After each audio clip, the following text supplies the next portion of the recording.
Welcome to this panel discussion. My name is Erlend.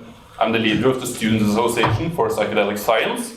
Together with Norsk Psykedeliskvitenskap, we are hosting this unique opportunity to ask experts in the field questions we are wondering about regarding psychedelics. We do not have enough chairs for everybody, so I'm very grateful for those who are standing in the back. We love you, and yeah. Toilets are down there to the left, and the emergency exits are also there, and behind the bar. Yeah. Hi, cool. Yeah. Yeah.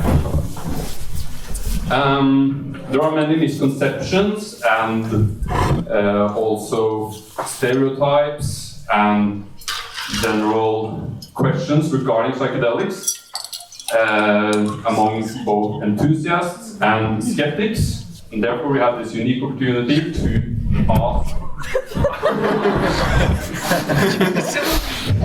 our beautiful panel. Yeah, we can begin with the panel introducing themselves. Yeah. You good? Well, it's great to see so many people here. My name is Charles Passione, and I'm originally from the United States, born and raised in Brooklyn. Did my medical training and research training at the university at the Spirituality Mind-Body Institute, studying spirituality, working with combat veterans, meditation, and cancer. I came here to work full-time for 7 years at the Department of Pain Management and Research at Louisville, where I've incorporated some of these integrative holistic practices in medicine to chronic pain, and now I find myself in biotech and optimization and combining that with psychedelic medicine. So that's my story. Here you go. Hi, my name is Ingrid, and I'm originally from Brazil. I'm a medical doctor, and I have been interested in altered state of consciousness since a medical student, where I started working with psychedelic harm reduction in music festivals. And when I finished medical school, I went to travel through South America and visited different shamanic cultures for over a year. And luckily enough, I started working with ketamine treatments as one of my first jobs as a medical doctor. So I've worked with this for 3 years now, since I moved to Norway in 2019. And I've worked in pretty much most of the ketamine clinics in the country. And for now, I work in the Sykehuset Østfold, where we do public ketamine treatments and some exciting research at Psykologvirke. And I also am part of a psychedelic harm reduction project called Safe Space, where we do psychological ed and care in music festivals.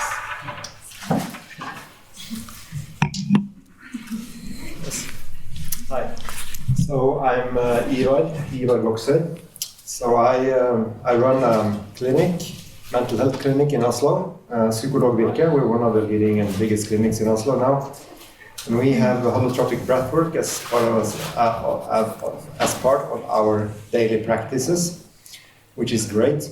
I am a psychologist, clinical psychologist, specialist in clinical psychology, and I attended the Psychedelic Science conference in Oakland 5 years ago with 4,000 attendees internationally, and I met Lowan Stewart, and that changed my career path. From then on, I have been very much working within the psychedelic field.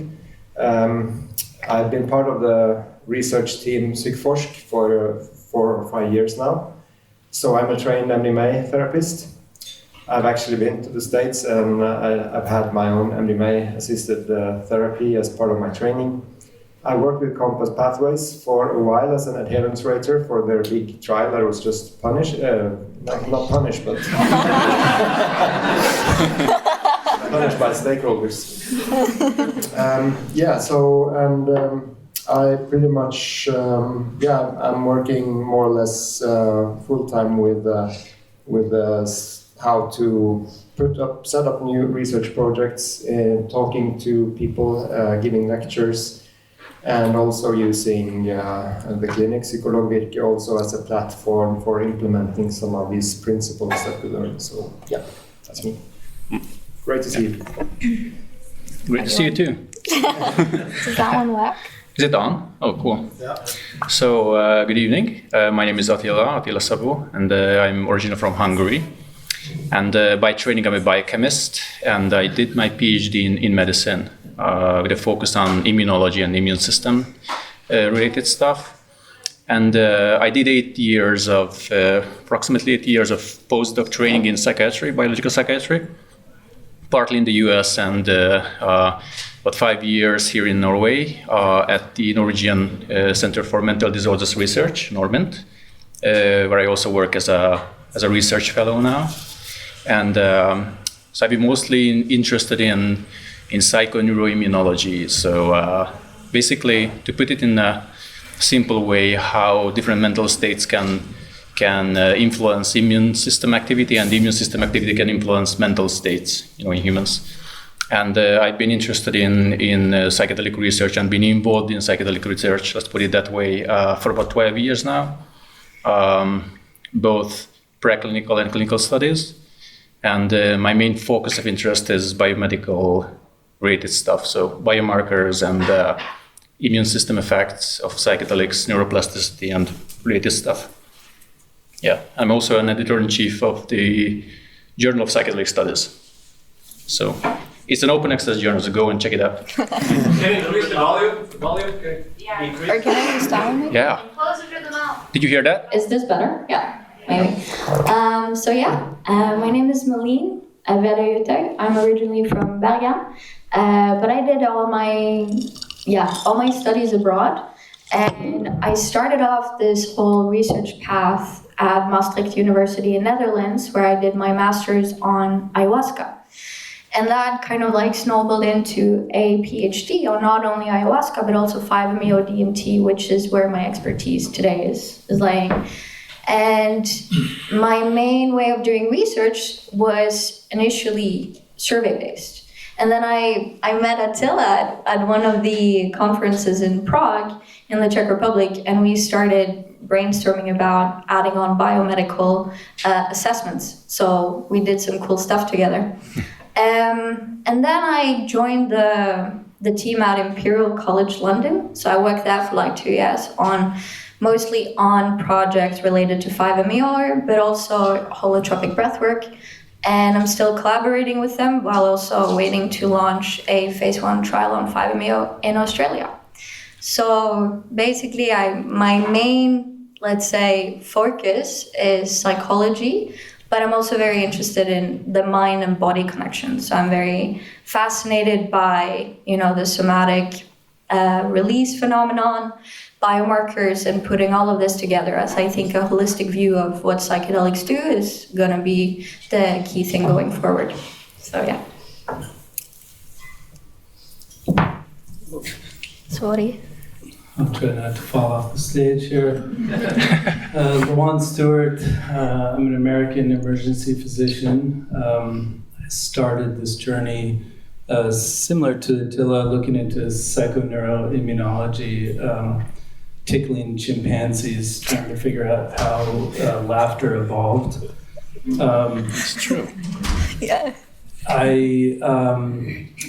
I'm the co-founder of NPV with Anna Højfot, and I've been doing ketamine treatment for mental health disorders and addiction for about 6 years, first in the US and then in Norway.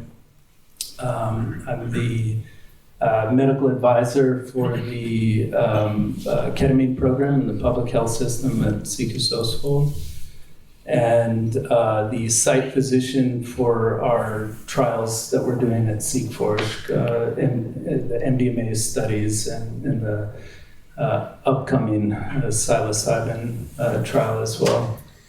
Right now, I primarily work with ketamine clinically, doing ketamine-assisted psychotherapy, at our clinic in Oslo, which used to be Axon Clinic, and now it's Awaken.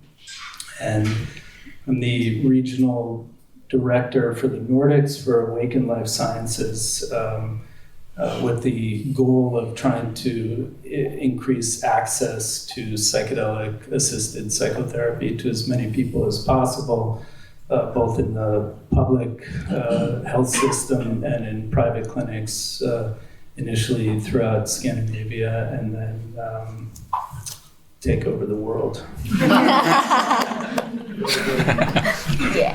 Yeah, thank you.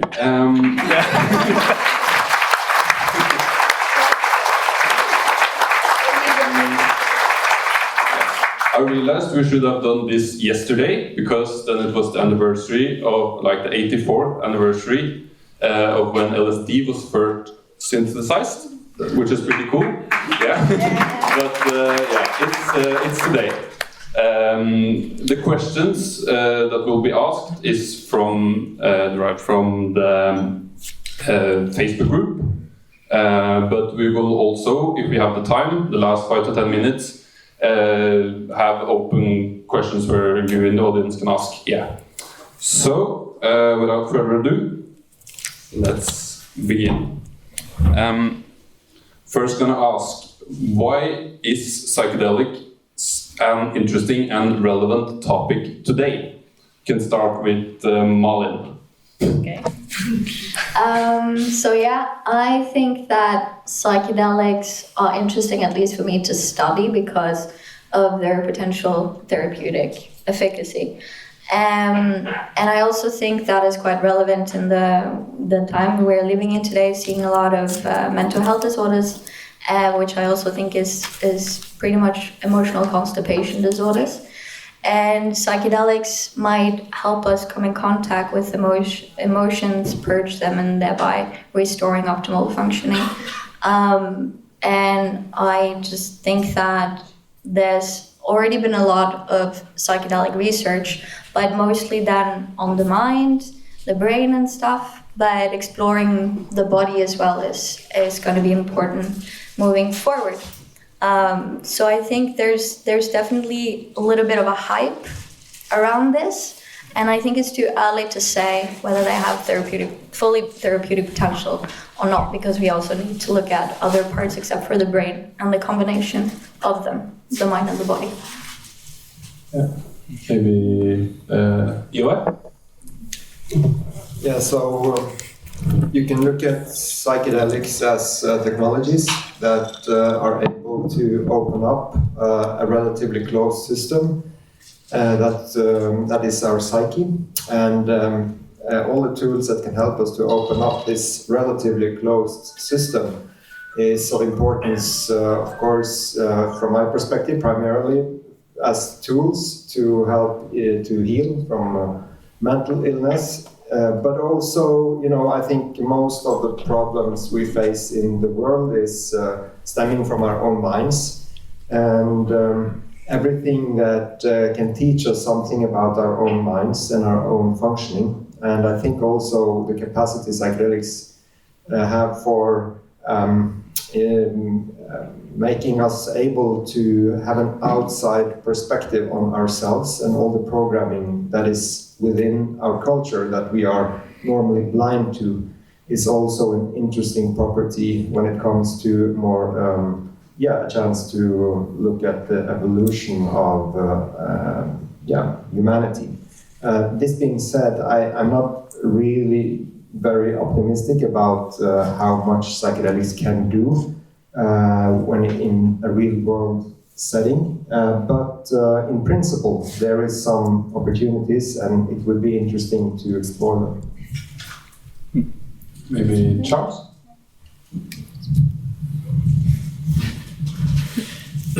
Oh, that's a great question, and I must say that I resonate with Ivar's perspective in utilizing the word, the term technology, and I see it as such as well. It being, or one could understand its means of working upon the body and within the body as an outward in technology. So we have outward in and inside out technologies like meditation and deep breathing is inside out. We have outside in, like psychopharmaceuticals. That being said, I think there's somewhat of a need base that we're finding ourselves in when it comes to not only the decades in which we've been trying or attempting to treat conditions such as chronic pain and treatment-resistant depression and chronic anxiety and fatigue and what have you. There's a multitude of conditions out there that are quite hard to effectively and sustainably treat, and treatment is different than management. So if we were to take that and look at the psychedelic renaissance, so to say, today, I think there is some type of a paradigm shift. There's also a consciousness shift. I think the utilitarian means of applying psychedelics to vulnerable communities and even healthy populations depends on the sociocultural needs that are at play in our world today. So it does take doctors and physicians and researchers to meet psychedelics at the table, and our expectations have to be also put, I think, in check, and I hope to talk about more of that this evening. Anyone else? Yeah, just one thought that came up that I think it's, everybody tends to look at psychedelics as something, not everybody, but many people see it as something new, this new thing coming. And it's interesting just to step back a little bit and, in all of known human history, the time that humans have not been taking psychedelics, or it's just a little fraction of a second on the clock of human history. And so they've been part of our, most of human cultures for a long, long time. I think that, there's right now, most of the focus is on treatment of disorders, treatment of suffering, which is absolutely critically important. But it's, I think, one of the most important things that psychedelics do, which I think this resonates with what was said, that it's connection, it's increasing connection to other humans, to ourselves, to the world around us, to our society, to the natural world, to the universe. And I think that that's not something that, there is a lot of hype, but that's something that's going to survive the hype. I think that's critically important and part of this journey. Just a brief remark. Yeah. Yeah, I second that. I totally agree with you all. You would like one more aspect of what psychedelics may mean, for the larger, larger context is that. So our current knowledge regarding human consciousness is regarding its dimensions and its many facets is pretty rudimentary, right? And the metaphor that what is the microscope for the biologist and the telescope for the astronomer, psychedelics could be for the researcher of consciousness. So it's also an important aspect that we shouldn't forget about. Yeah. So I'm also very excited about how psychedelics can really help psychiatry, and it has been helping psychiatry and the pharma industry to look at the substance in a different way. We know how psychiatry has felt a lot into this dichotomy between mind and body for too long. In the 50s. Louder or more into the microphone? Yeah, is that okay? Yeah. So what I was trying to say is that psychiatry has felt into this dichotomy of mind and body, this division between mind and body for a long time. In the 50s we had Freud, and we have really a lot of focus on the mind, and then there was a lot of awesome developments there. But maybe the pendulum was going too much on that side, and we were trying to explain everything with psychology, and we couldn't really embrace everything. For instance, autism and schizophrenia and depression, and then we went into the discovery of the first antidepressives and antipsychotics, and then psychiatry went too much into the other side of the pendulum. What we were focused too much on biology. And there was also maybe too much of an overemphasis on that biological aspect. And I feel like psychedelics also surprisingly contributed to that by how LSD showed us how serotonin affects mood, and then we were having a lot of focus on this mono-ending theory of how depression and mood and cognition works. But I feel psychedelics now, what it's bringing to us is this idea of going into this holistic way of looking into, the mind and the body, both the biological aspects, the preconditions, and then set and setting. And it's really helping us to really think differently. And I think that, it's bringing a lot of innovation, both in the way that pharmacological industries are working. We're going a little bit out from just looking at enzymes and pathways and animal studies turning into humans, but we're really looking into this more integrative way of both biology, mind, and society. Yeah, great. And in line with that, the next question is, what are major differences and similarities between psychedelics and antidepressants? Anyone has... I need to take this, I guess, yeah. Some pharmacology for you. No. It's a good question. So first off, we need to specify the question, because psychedelics is kind of a diverse class, right? So there are many different types of psychedelics. When we are talking about psychedelics, usually people mean classic psychedelics, which are serotonergic.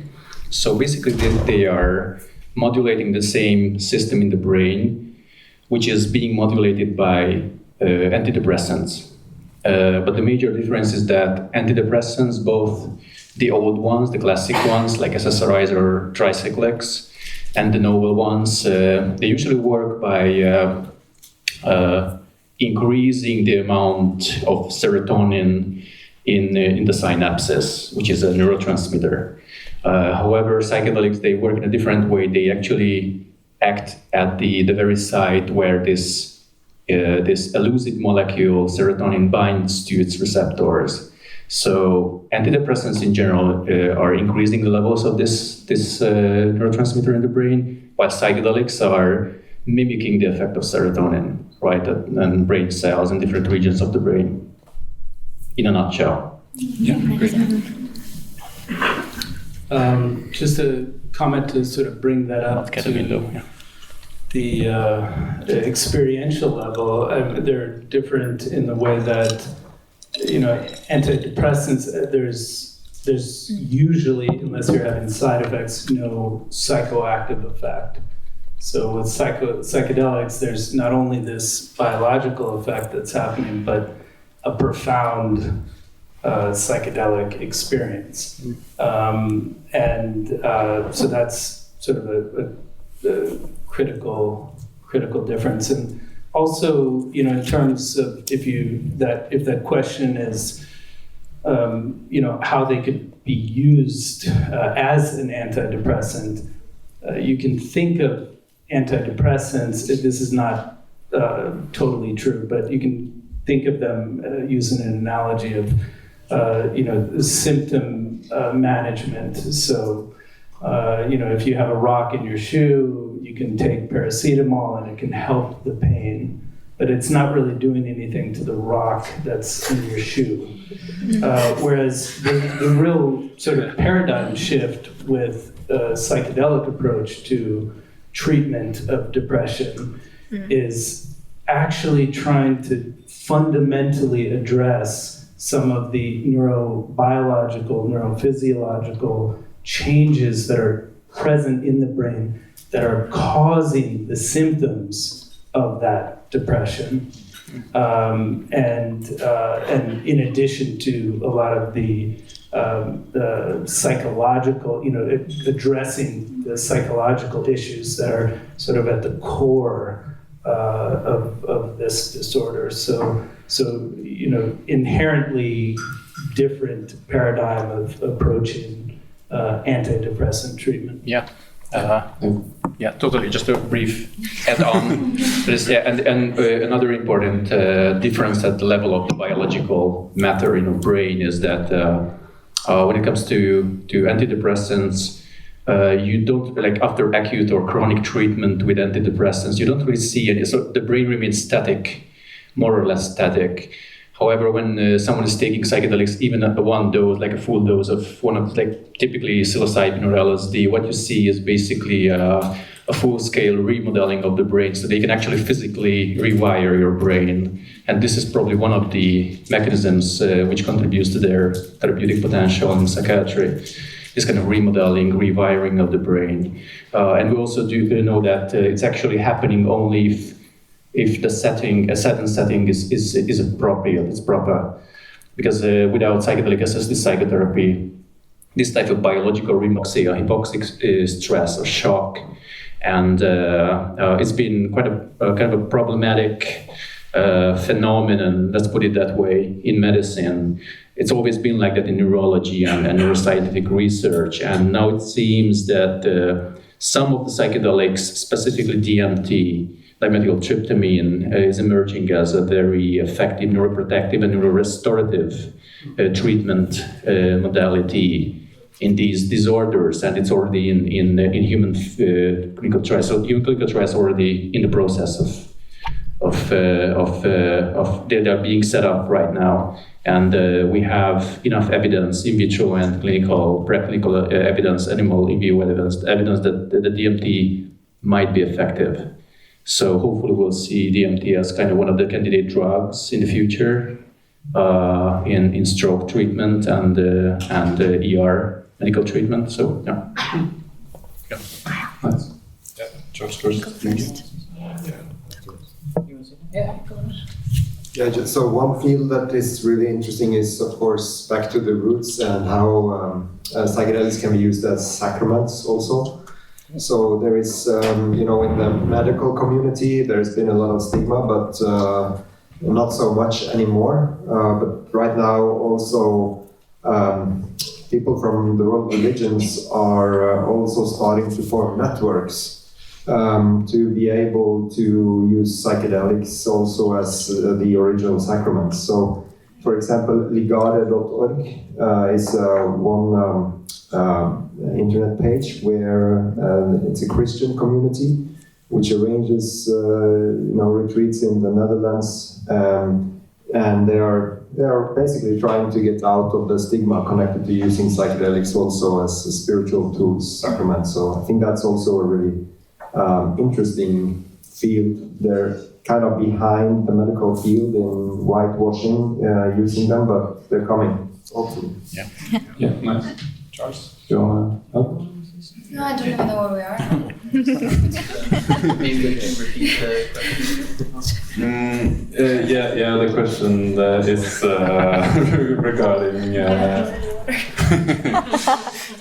the question is regarding if psychedelics have potential outside necessarily a therapeutic context, and what those might be. Yeah, pain. We all know what it's about, right? And something I think that will stay with us forever. I think our mission to look at pain and run the other way in our culture, or to face the line in the face and possibly do something about it.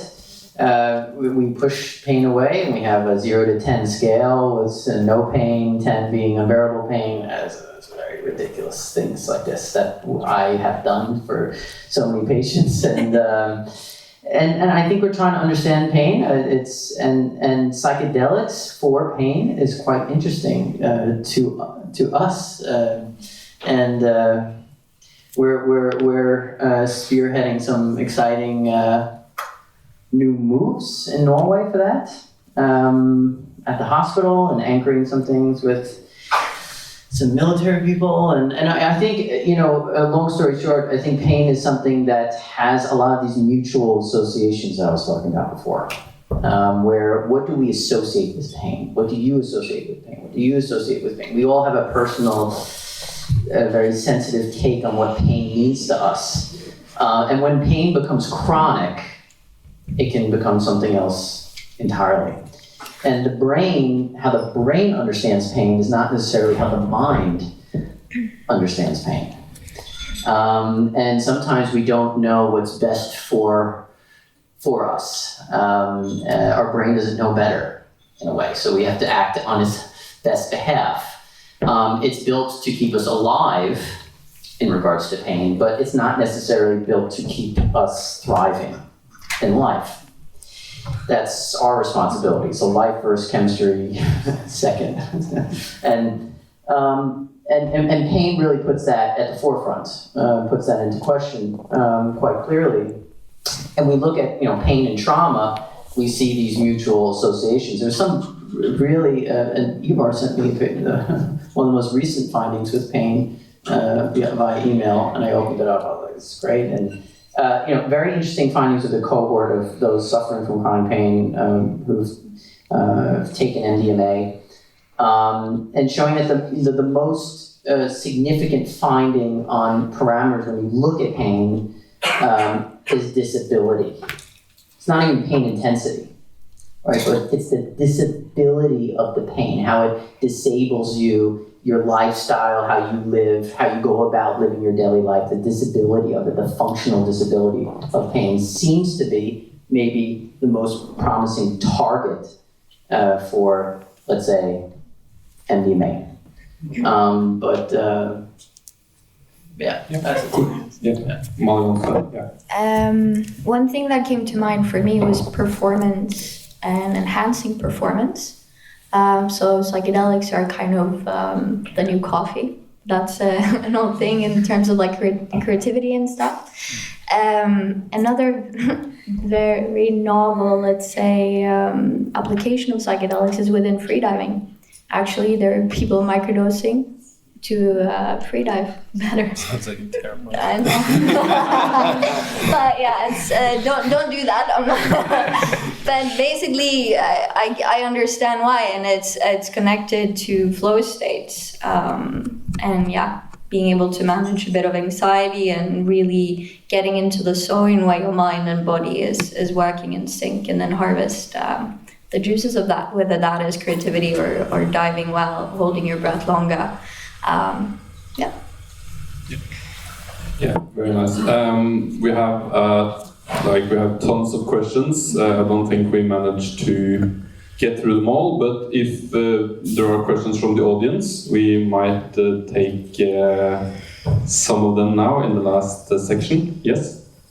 I was wondering if you guys have any experience or maybe even just some thoughts about psychedelics and Alzheimer's disease, and if there might be a particular psychedelic that maybe would be, you know, the best at kind of generating like, you know, that neural elasticity or neural regeneration.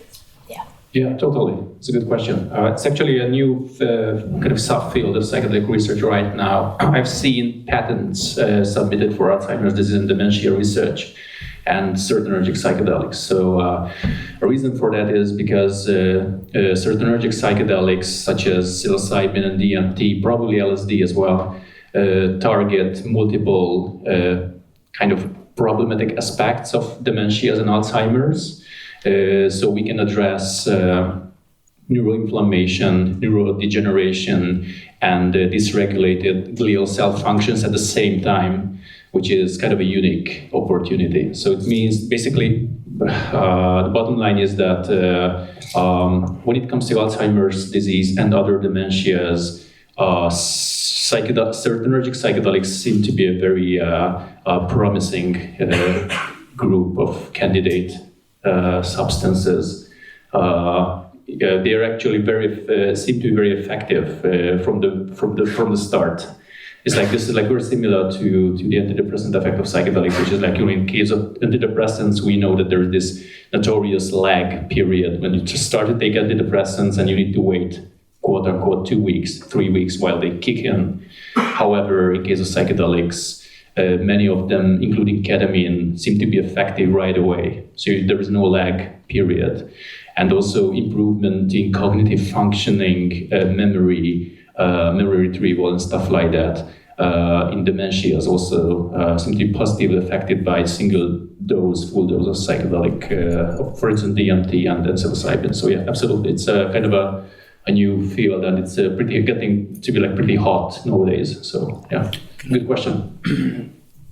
Can I just real quick add to that just a clinical side? So one, we use ketamine for to decrease the brain toxicity after traumatic brain injuries in the intensive care unit. Somebody who's, say, had a motorcycle accident or something. So we use ketamine specifically as an anesthetic there that has anti-inflammatory effects. The other thing is I've had 2 clients, one with Alzheimer's that's had significant positive improvements with ketamine. Specifically, Alzheimer's didn't have any depression.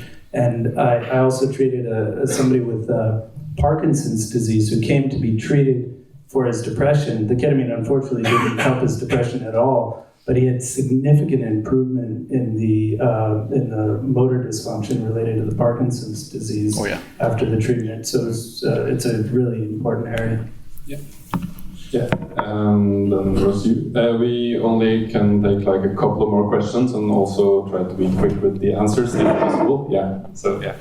Ivar, you said that for a psychedelic therapist, it's important to have conceptual maps, spiritual maps, whatever, to sort of be able to guide or to talk to patients through the more sort of unexplainable phenomena that they might experience in the situation. So my question is, to what extent do you feel that the patient also needs to have that kind of a map, that kind of an understanding? And the second part of that, I guess, is if the patient does need to have some sort of a map or an understanding like that, do we in Western culture today have a good candidate that sort of can guide them along? Well, so I'm not sure. A good question. I think to have maps on beforehand can be helpful, but it can also somehow be limiting if you try to make all your experiences fit into the map you're already acquainted with. So I guess there's a certain trade-off there. So as long as you don't hold on to your maps too tightly, I think it can be of value. You also have the issue of, how much should you introduce certain possibilities for this and this experience, and how much do you then, make that happen? So through excluding whatever you focus on, you will exclude other stuff. And so I'm not sure, but I think as a general answer, I think it's good to have some maps, but to really hold them lightly. And the last part of your question, what was that? Do we have any sort of maps in Western culture today? Well, then I think if you know about psychodynamics, and then also you read Grof, and you have he really drew good maps of the transpersonal dimensions, for example. I think you have come a pretty long way, and then to also to know how violent sometimes it can look when somebody is releasing trauma. I think also it's important to have seen it and to know how that can turn out. Yeah. In the back there. So it's sort of related to this question about conceptualization. So it's been argued that metaphors are not a property of only language, but also of cognition and conceptual thinking. And there have been some really good metaphors used here today. For instance, by Lowan, this stone in your shoe metaphor. And I was just wondering whether any of you have any thoughts about the role of metaphor in psychedelic therapy, or in psychedelic science for that matter.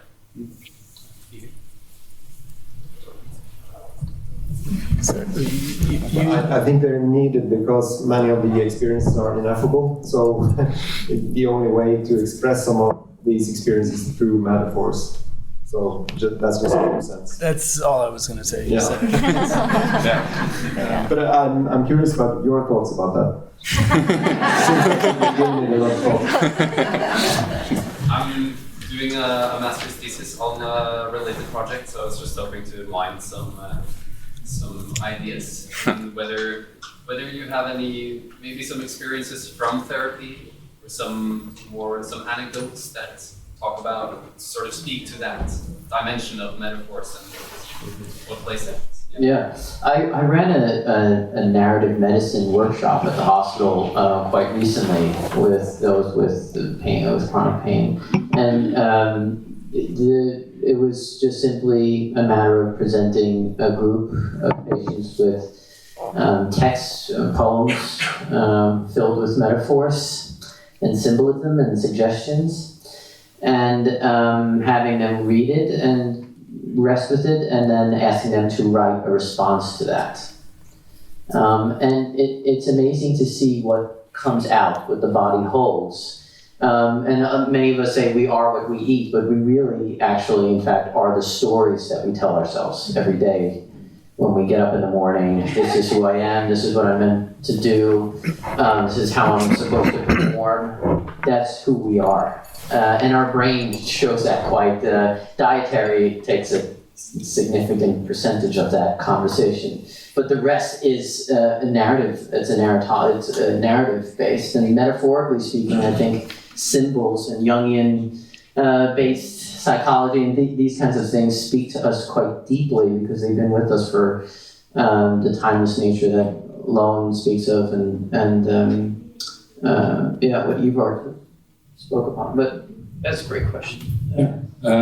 Okay, we only have time for 2 more, I think. So maybe you. Yeah. So MDMA has been shown to be effective towards PTSD, but do you have the same results in terms of childhood trauma?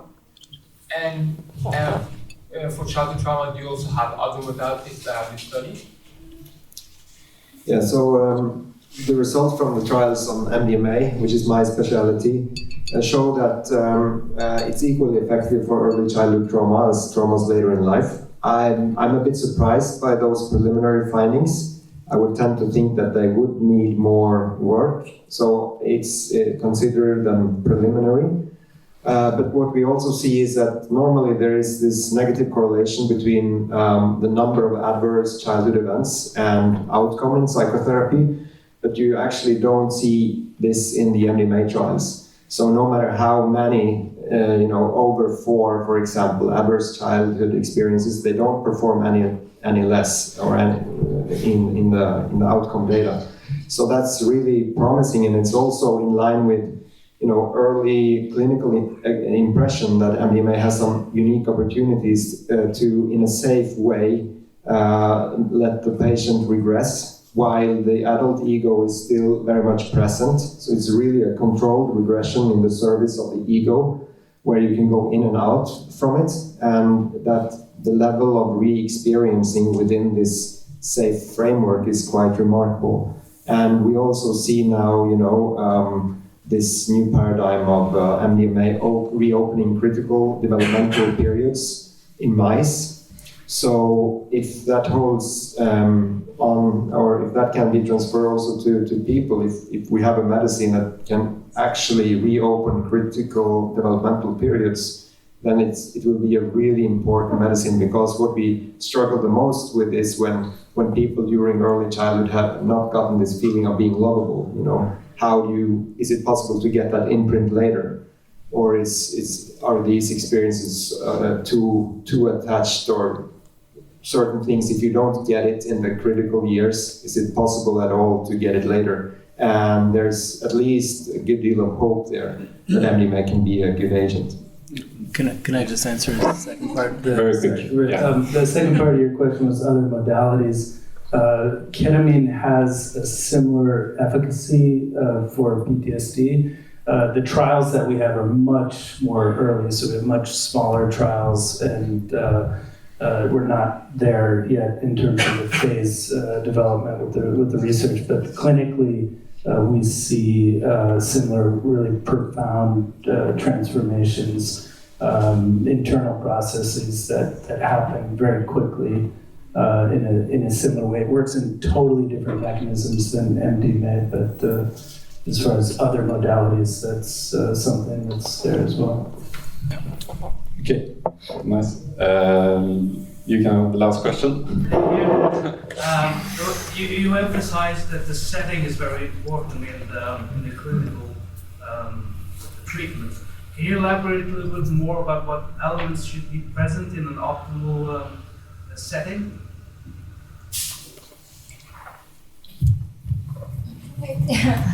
I think this is actually very individual. I think it will depend from patient to patient whatever resonates with you. I think that the most important thing is that one feels safe. I think that's would be number one, that they feel that they are, listened and understood, and they are safe, and they are with someone that is going to be there for them.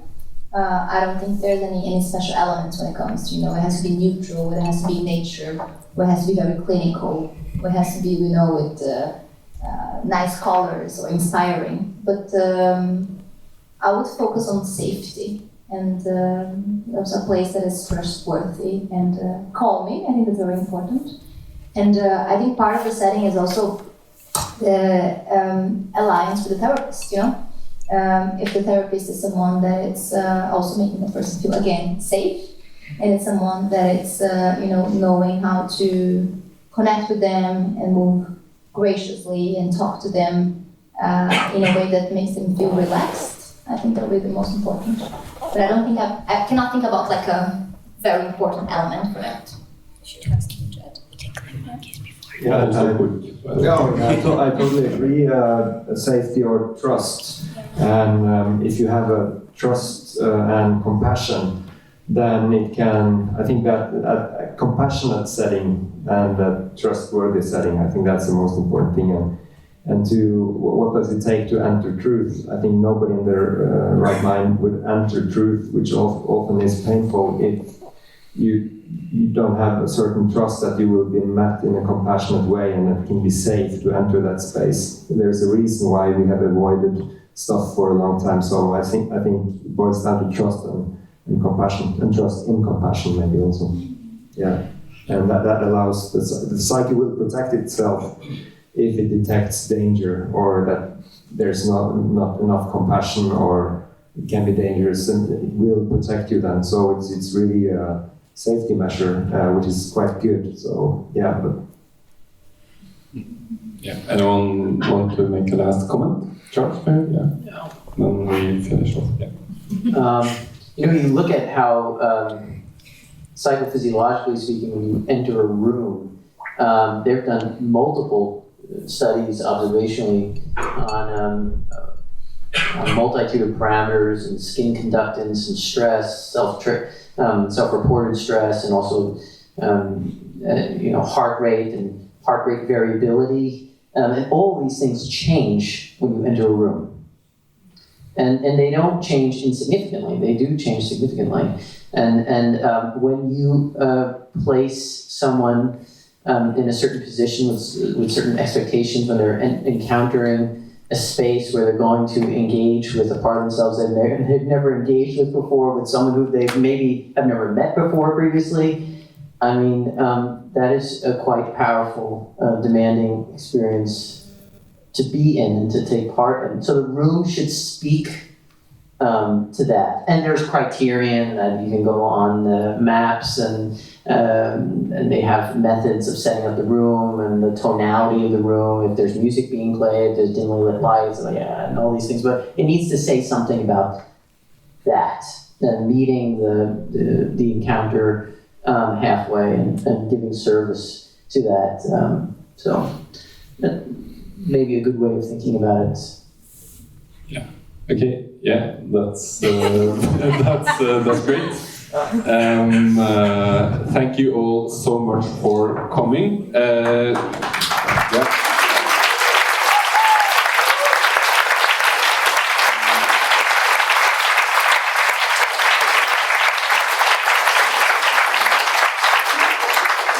I think we could talk about this all night, and that's why we are probably going to arrange this sometime real soon, maybe next semester, so look out for that.